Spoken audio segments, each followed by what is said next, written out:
Hang out with me as I go through my day as a private chef in Beverly Hills. I am not a morning person at all, but I try to get up at 8:30 a.m. Always making time to give my pups some morning cuddles. I usually head out around 10 a.m. to go grocery shopping. Traffic is terrible out here, but at least the weather is beautiful. My clients wanted some lamb chops for lunch, and the only place I go to get lamb is Marconda's at the regional farmers market next to the Grove. My clients have been getting meat from them for years, and they know the owner, Lou, very well. I was going to introduce myself, but he was pretty busy, and I didn't want to bother him, so maybe next time. So I grab a rack of lamb and head to my second stop, Bristol Farms, to grab a few more grocery items and finally head to my client's home. The drive to Beverly Hills is always so nice. Since I'll never be able to live here, might as well enjoy the drive. I arrived at the home around 11:30, unpack and get cooking. I got about an hour 45 minutes to prepare lunch, so that should be plenty of time. I get a pot with water, a little olive oil, salt, and bring it to a boil before adding the couscous, cover, take it off the heat, and set that aside to slowly steam. Super easy. Let me show you how beautiful this rack of lamb is. These are Colorado lamb chops. Lamb is usually either from New Zealand or Colorado.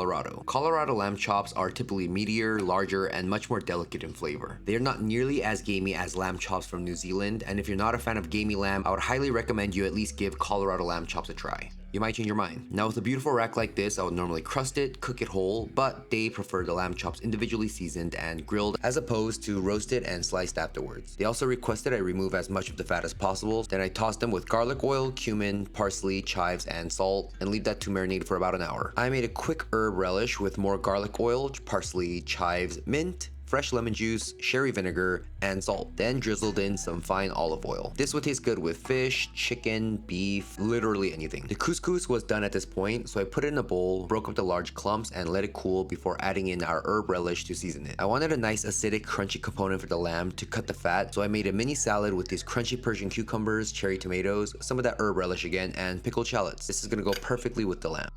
Veg today are going to be these amazing heirloom carrot tomatoes that I cooked in a bit of water and honey and grilled to get them nice and smoky and accentuate the sweetness of the carrots. At about 12:55, I throw the marinated lamb chops on the grill and give those a nice hard char and cook them to rare. Lamb chops, in my opinion, should always be eaten rare or medium rare. They're pretty lean, so if you overcook them, they not only get dry, but they lose their tenderness. At around 1:10, I get to plating, spoon the garlicky herb couscous, steamed green beans, grilled heirloom carrots with toasted pistachios, the grilled lamb chops, and the fresh, bright cucumber tomato pickle shallot salad on top. The dressing from the salad will drip down to the tomatoes to become a fresh sippy little sauce for the lamb. Off they go. Then I do some dishes. See you tomorrow.